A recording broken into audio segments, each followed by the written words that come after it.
When everyone is working toward that common vision, it's easier to align individual goals with the team's mission. And that not only boosts motivation, but also fosters a sense of belonging.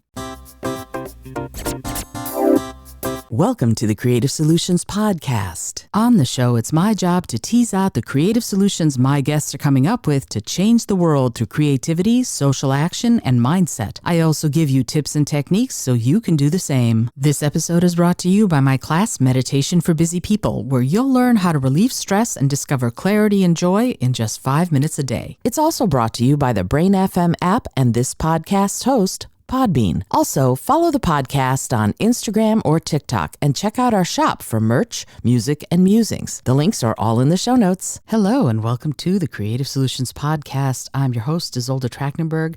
Super grateful that you took the time to be here. Today, I want to talk about what you need to do to navigate a fractured team or group. So when you're working with a group, if you're leading a group of any kind, and there's interpersonal conflicts and the group just sort of falls apart, what do you do? What do you do to help reintegrate everybody so that they can become a cohesive, creative powerhouse, right? That's what I want to talk about, because this challenge can test any leader. How do you mend a fractured team and reshape it into that powerhouse, something that is vibrant, something that's a group that's all working together? But before we get to that, I kind of want to talk about, why do teams fracture in the first place? Teams can fracture for lots of different reasons. Sometimes it's the result of miscommunication and unresolved conflicts that fester beneath the surface. Other times, jealousy, competition can create an atmosphere of divisiveness that stifles creativity and teamwork. And it's not uncommon for a team's once harmonious rhythm, and you know me, I talk about music all the time, disrupted, leading to decreased productivity and an erosion of trust. And I think this is where a leader can step in, not as a referee, but as a conductor, sort of poised to orchestrate the return of unity and collaboration.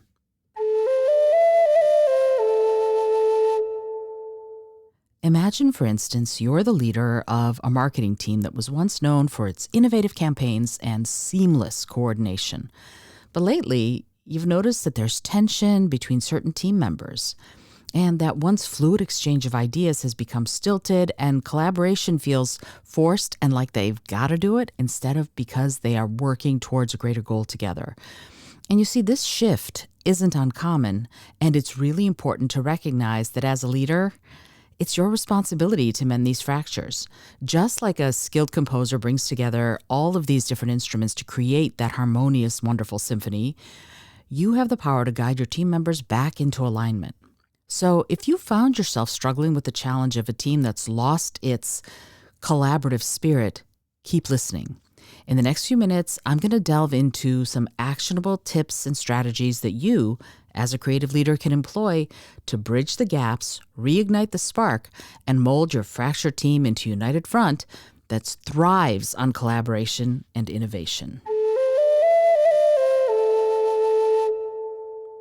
As I was mentioning before, leading a team is like conducting an orchestra or symphony. Every instrument has to play its part in harmony to create that beautiful piece of music. So if your team's harmony, forgive me for this, is a bit off key, stay tuned, because I've got some of those actionable tips and strategies so that you'll be able to transform, I'm saying it, discord into concord. Ha ha ha. No, but seriously, this is going to be something that I think is going to be very useful, and I hope that it's useful to you. Here's the first one: understanding the underlying dynamics. I think the first step in solving any problem or any challenge is that you have to understand its root cause. When a team fractures or a group comes undone, it's often due to a breakdown in communication, a lack of trust, and perhaps unresolved conflicts. Jealousy and competition can also erode the collaborative spirit that once was really a thriving thing. And as a leader, it's crucial to identify these issues and address them head on. For example, let's say Sarah and Jake, using names out of a hat here, had a disagreement over a project's direction. Their unresolved conflict created tension that started to affect the entire team's morale and cohesion. As the leader of the team, acknowledging this tension and initiating a calm, private conversation with Sarah and Jake to understand their perspectives can be the first step towards resolution.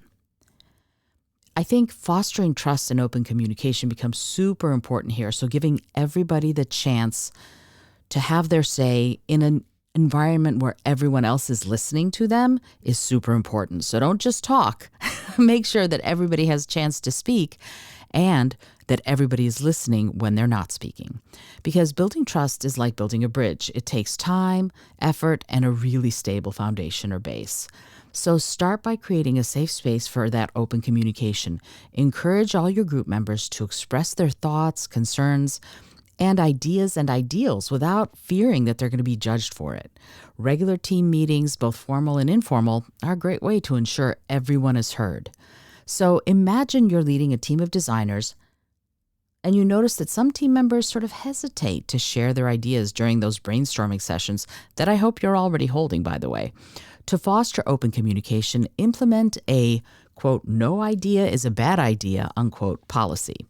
Celebrate even the wildest suggestions and provide positive feedback.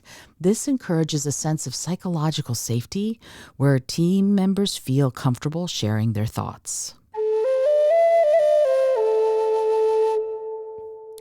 The third thing that I want to talk about is that I want to encourage you to celebrate collaboration over competition, because jealousy, and wow, jealousy can really seem important in the moment. It often arises from that competitive environment where individual people's achievements are sort of prioritized over the overall team's success. So if you can shift the focus to celebrating collaboration and highlight how each team member's unique skills contribute to the collective achievements, you're going to be able to create that sense of unity that's going to sort of overpower even or supersede personal and individual rivalries, right? The important thing here becomes to emphasize the team's accomplishments. Individual people, great. And if you acknowledge the team's accomplishments, you provide that place where everyone feels important, right? So think about this. Imagine Alex and Maya, another names out of a hat. This is another sort of example scenario for you. Imagine Alex and Maya are vying for the spotlight due to their impressive contributions to a project. Instead of singling out unique individual achievements, you want to acknowledge the entire team's efforts in reaching milestones. Host team-wide celebrations and share the success stories that showcase how different talents came together to create something exceptional. And that can be tough because those individual people are still going to want to be recognized. Recognize them, but don't have that be the main thrust of what you're doing when you're celebrating the team's successes.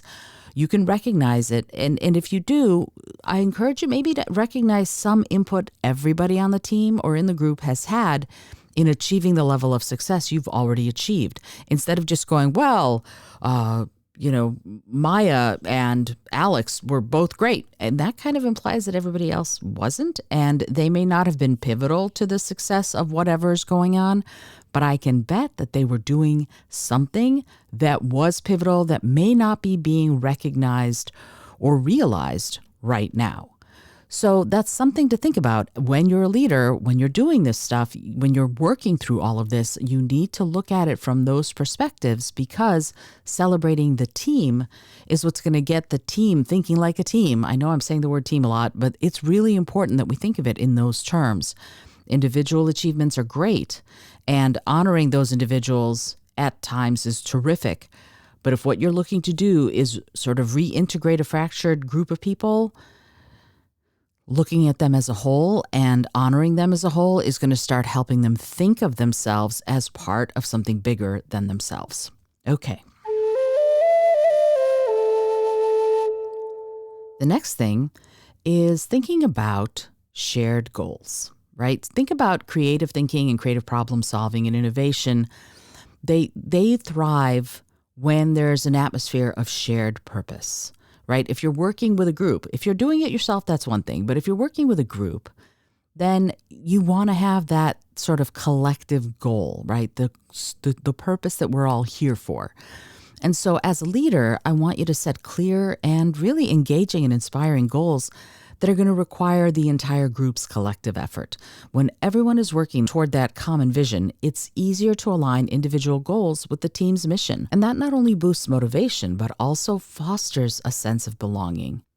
Here's another example for you. Imagine you're leading a tech startup and your team is struggling to innovate while there are a lot of internal conflicts.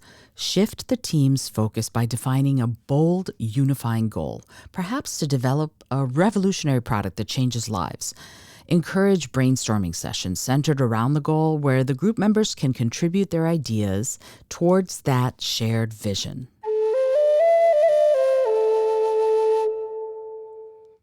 Now, another idea is that as a creative leader, you can nurture a culture of learning.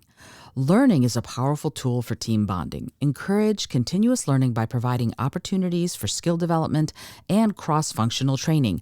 You know, I talk about this a lot. When I run my workshops, I almost never have groups work together when they're all people who are doing the same thing.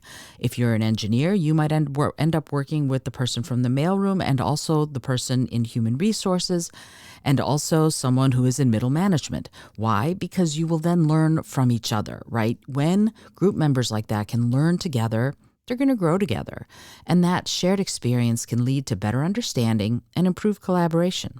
So imagine a situation where some group members feel overshadowed by their peers' expertise or skills. So in that situation, you can introduce skill sharing sessions. Let's say a member named Liam excels in data analysis. Have Liam lead a workshop where he teaches others his techniques. This not only empowers Liam, but also builds a sense of camaraderie as other people are going to appreciate his skills and learn from him.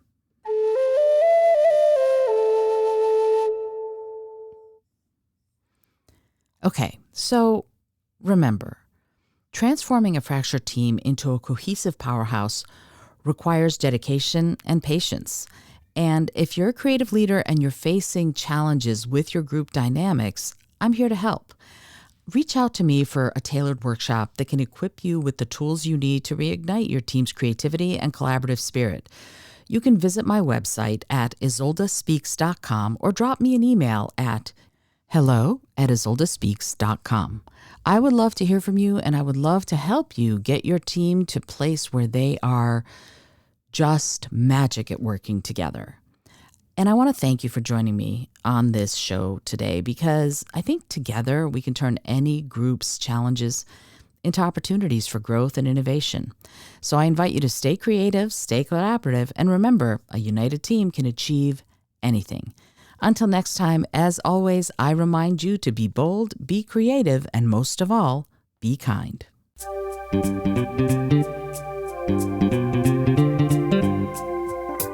Thank you so much for joining me today. I really appreciate you being here. Please subscribe to the podcast if you're new, and it would mean the world to me if you told a friend about it.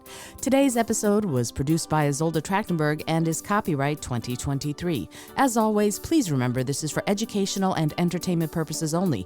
Past performance does not guarantee future results, although we can always hope. Until next time, keep living what you believe in.